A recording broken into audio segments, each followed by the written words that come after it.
Welcome to our channel. This is something that I've been thinking about for a while, and it's good to have Justin here. Thank you for having me on the show. We love it when he's here to just get a perspective on Guy's perspective, but also we've missed you. I'm sure they're like, oh, it's always Moini, but it's nice to have you. And It's nice to be back. is it though, really? It is. Oh, really? Yeah. I'm so surprised because he's not, he's not a camera person, but No. I don't know what happened. I think that he joined the army and he just became a transformed person. It's like he loves the camera more now, or at least he doesn't care about it as much. It doesn't affect him because, it is what it is. But I've grown tolerant. we're going to be talking about 5 things that we have learned being married for how long? 5 years. Yes. I can't believe, does it feel like you have been married for 5 years? I've lost track of time. Does that mean that you're having the time of your life? Woo! I imagine myself being in a roller coaster. You know when you have that, it's just going, ah! Oh, it's one of those, oh my gosh. But if you're not having a good time, you wouldn't be, you would know. Yeah. You would know. I'm having a good time. That's a good thing. Let's start on with one of our first things that we have learned. And it's in no particular order what is first and what is not. We're just sharing some of the things that we have learned. Been married for 5 years, and it's just been something that I've wanted to share. And yeah, let's get started. So, number 1. Prioritize family. Mm. Oh, I thought you were going to say that. I want you We're to... prioritizing and you come first. It's just plain simple. But what would you say on that? As far as prioritizing family is making sure they're the most important, and specifically your spouse is your most important person in your life. Even when you have, buddies, and maybe you want to go to like a game night or want to go, camping with the buddies, the boys, or something like that. I'm not saying you should never do those things, but you should always make sure that your time and your affection and your power and resources are focused mostly on your wife, that she takes, or your spouse, whatever case that your spouse takes the majority of your assets. I think it's very important that, and even with that, having children, it's a really good thing, and children are amazing. But also we have to learn that your spouse is your number one.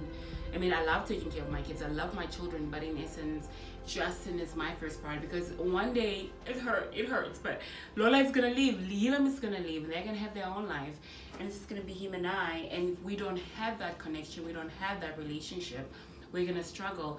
I wanted to say that putting your spouse first in also what you do, your feelings, and being able to be vulnerable and connect.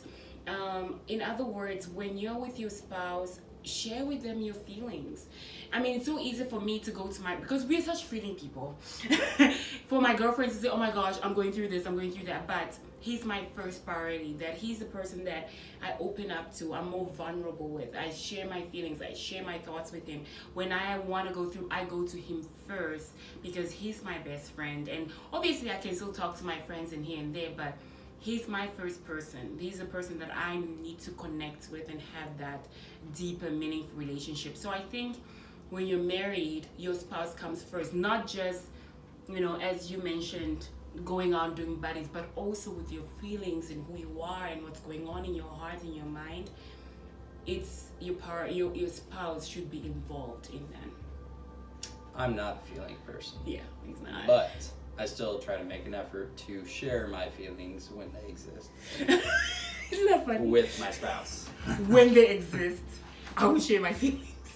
But yeah, I mean, it's such a nice thing, and I feel like it brings us closer when we're able to have those moments, as opposed to, oh yeah, I felt this and now I come back to you. But as opposed to, it's raw, it's in the moment, and you're sharing it with the person that can help you and just comfort you, I think that's something that we've learned. And Right. yeah. So number 2 is setting your pride aside. That's a hard one for me. That was a hard one for me personally. Obviously not for me. I mean, I'm definitely not a prideful guy. I'm one of the most humble guys you'll ever meet. Oh my gosh, have you ever met one of those people? I'm so humble. You know, I had somebody who said I'm very humble. Throws it in my face all the time. Okay, fine. You know, humility is one of those things that you see, you don't necessarily say it.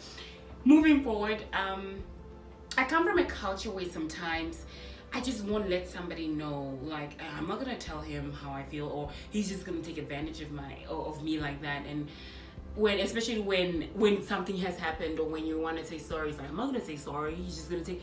You have that, and I've learned that in your relationship, in your marriage, put that aside. No one is going to win. There's not a win-lose situation. It's a win-win. When I win, he wins. When I lose, he loses. So I've really had to come back to earth and put that aside. That allows me to say sorry. I still struggle to say sorry first. He still says sorry first. But I'm working on it. I've worked on it, that I've been trying to be more intentional about that and learning to forgive. And even though it's hard to forgive, especially when you know you were absolutely right, there's no way you go about this that you were wrong. No way you can go about it. You still forgive. And let it slide. And let it slide. Look at you. Look at you. Even when the cookies don't turn out the way you want them. Yeah. I just said cookies that didn't turn out the way I did, and I wanted to say that I forgot the word. I forgot what I wanted to say now. So yeah, I guess we'll never know. Yeah, saying sorry. And this is something I've learned from my classes. I take a marriage class, and my degree is in this marriage and family. And one thing that taught me is turn towards your loved one, your partner. When you have a disagreement about something, it's so easy for you to turn away from that person, but turning towards them allows you to say, hey, what did I do? How can we do this better?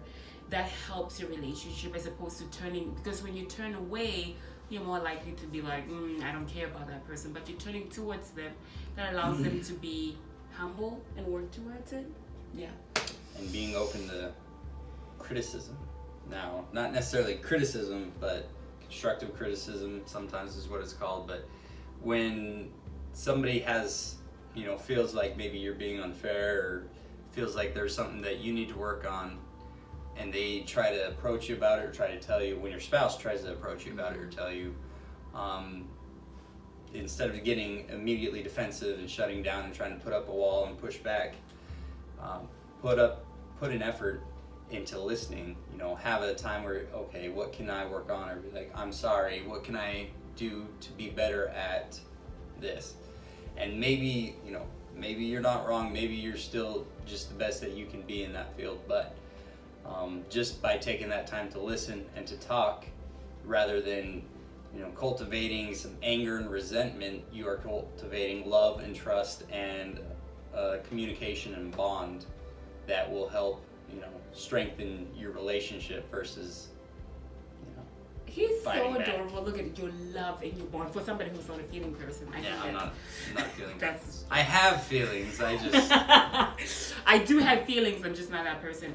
But I think that it's because of those situations, and he's so good at that, and that's something that I really appreciate about him. He's one of those, you have a situation and he's willing to say, hey, how can I do this better? What can I do? And that also helps me to really come down, that it's not about what's going on, but what we can do together.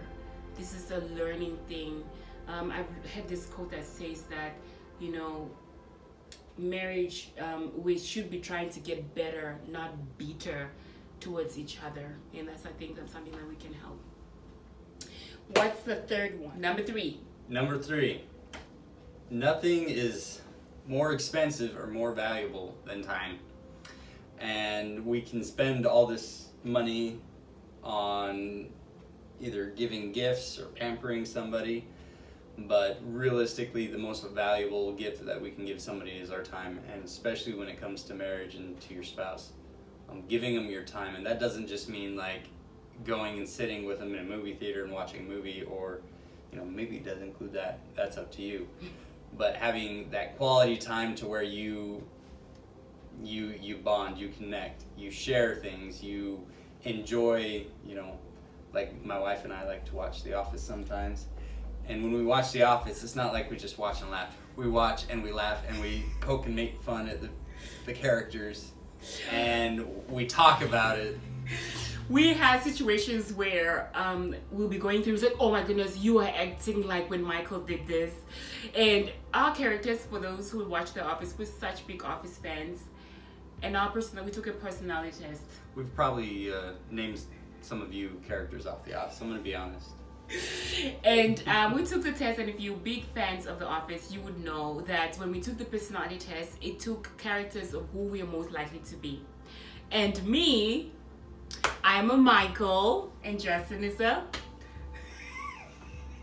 Dwight K. Schrute. He's a Dwight. So every single time I do something that Mike is like, honey, you're such a Michael, you're acting like, that's something I would say or something I would do, and Justin would do the same thing. I just want to point out that Dwight has unfailing loyalty and love for Michael. Oh my gosh. I have unfailing loyalty and love. Oh, that's so sweet. You're so adorable. Yes. He is so, and I think but Michael is just the same though. When we love so deep. Do you know when he loves someone for one day he met her, he's like, I love her. I'm that person. I love so deep, and it's true. So I think also with this is that when you are trying to put time aside, be present, put your phone away, put time aside. This has been a huge thing for me this year, is being intentional. If you love someone, you put time aside. You're intentionally loving them. You're intentionally putting time for them. Everything is centered around them. And not like, oh my gosh, this is my zone, but they should know that they're a priority. So for me, that's what we do. We're intentional about our love. We're intentional about being there for each other, putting things aside. Even though sometimes we want to watch something, we are close to each other. We're holding hands. And it makes us happier and better, and gives us better inside jokes. Yeah. We love inside jokes, so it's a good thing. It's a wonderful thing, right? That's right. Number 4. Oh, okay. Create your own happily ever after. Oh, I love it. Don't you love that one? I love it. Love that. I'm like on the flip side of this coin, so you go ahead and take your. It's almost, when I think of creating your happily ever after, I think of having ingredients and just mixing it all up. I think sometimes I've read somewhere that sometimes we love people around us, and sometimes like, oh, I want my marriage to be like this, and that's a good thing. I'm not worried about that, but maybe you can mix it up and say, I love this. My parents used to do this, I'm gonna take that. My used to do this, and you're mixing it up. It doesn't have to be a specific thing where it has to be like that. I think sometimes we're so cross that it should be like this or should be like that. And I think creating our own happily ever after has consisted of us doing things that we love to do as a family and getting it as we go. And that could be fun things and creating our own traditions. Like things that we like to do for Christmas and that, and just creating our own kind of happiness of what our stories would be. Growing up, I've always imagined my life to be a certain way, or marrying this guy and doing this thing. So I try to bring, and I'm not sure saying that it's going to be a fairy tale, but I am trial and error kind of thing, where we're seeing things that work for us, things that we love, and we're creating it. You know, just think of you being a creative person, and I'm a creative person. Yes, I can say that because I love to create. It's just something that I just get that energy. So I love to invest my energy in things that I love, and my marriage is something that I love, and that's where I put my attention on. So yeah, creating that. One thing that I really wanted to share is sometimes we have this expectation. Some people, I read this from my class, where we set high expectations for certain things, and we might fall short because we have those expectations. But I have learned, or research has shown, that people who have high expectations on their marriages are more likely to be happier. Because let's say a scenario, Justin and I have a disagreement about something. If I have no expectation of my marriage, like, you know what, whatever, I'm just gonna move on. But if I have a certain expectation of my marriage, I want it to be happy, I'm willing to say, hey, This is not how we talk to each other. This is not how we treat. So having that expectation for us and each other helps us to be better. Help us to purify our love in such a way that it is beautiful. We're living up to those, and we're happy, and it's just a beautiful. You beautify it. It's like you have this. I like to create things, so you put things together and just create your own little world. Get so excited. I'm not gonna be as Dramatic. expressive with my hands. And have a sense of humor. As far as expectations go, I do agree that when you set high expectations, you can have a happier relationship. And it's not so much that, you know, if you set low expectations, you can't be disappointed. It's when you set a high expectation, if you don't quite reach that expectation, you don't think that you failed. You think to yourself, I'm just that much closer to reaching my goal. You never settle for lower expectations, because when you do that, not necessarily like, oh, well, this woman doesn't meet my expectations, but you aren't meeting your own expectations. You need to keep your expectations high and work towards them. And that takes me to my point about this.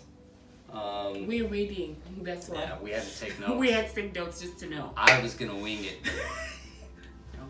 So, my point is, just do the work. He was very serious about that, by the way. Yeah, very serious. Do the work. Marriage, I will submit that marriage is a fairy tale. It includes a plot twist and a dragon, and a happily ever after. But see, it's not a once-off plot twist and dragon happily ever after. There's always a continual round of another plot twist, another dragon, and another happily ever after. But as you continually slay those dragons, you can be an awesome knight in shining armor and have a happily ever after. But it takes work, and it takes sacrifice, and it takes consistency. And I had one more thing I was going to say, but it escapes me. The attitude of gratitude. He said he wanted, yeah. Yeah. And an attitude of gratitude. Be grateful for where you are. Oh, I remember what I was going to say. Be grateful for where you are. And there's the saying, the grass is always greener on the other side. But if you watered your grass and took care of it, it would be greener than the other side. But also because you focus on your grass, you can't even look at the other grass. Yeah, you can't even Your focus on it. And then pretty soon people are looking at your grass like, oh, their grass is greener. And you're like, yeah, that's what's up. I don't have any crabgrass. Take that. In your face. Okay, anyway. I also wanted to say about attitude of gratitude, that we appreciate each other very much and we let each other know. I think it's so easy to say complaints, but something that we work on is sharing compliments and just letting know. The other day, I remember this vividly, I told my husband, hey honey, I'm so blessed to have you. I'm so blessed. No, I'm so lucky to have you. Like, I'm just so grateful and lucky. He said, honey, yeah, but I can't say luck. I said, what do you mean? You're waiting for that moment when he's like, okay, I'm hoping you would say I'm lucky. I mean, I'm also lucky to have you. And I said, I'm hoping you would say I'm lucky to have you. And this is what he said. It wasn't luck, honey. I worked hard for you. So it's not liking you. Yes, I love you and I appreciate, but that wasn't luck. I put the work in it, so I thought of that. Winning at 21, that's luck. Winning at slots, that's luck. Actually, that's stacked against you, but it's still kind of luck. So I wasn't lucky. Winning at football, that's not luck. So that wasn't luck. But I do think that having a sense of humor does help in a relationship. I think it's That's just true. a fun thing. It just helps. Our very, very last one. This was so fun. It's so sad that it's coming to the last one. We had to really narrow it down to just 5. Very last one, 5. Are you saying it on? Oh, is it I said me? the last 2. So. Oh, I guess leave the last one to me. I think number 5 is letting God, put God in the center of your marriage. That's what works. For me personally, having hard days. When you get married, they always say it's a triangle, right? This is God, this is your spouse, this is your spouse. Honey, can you do that? She waves God. No, you point. Oh, this is God, this is you, and this is your spouse. You got it. Like, we in sync like that. At least most of the time. And We practice.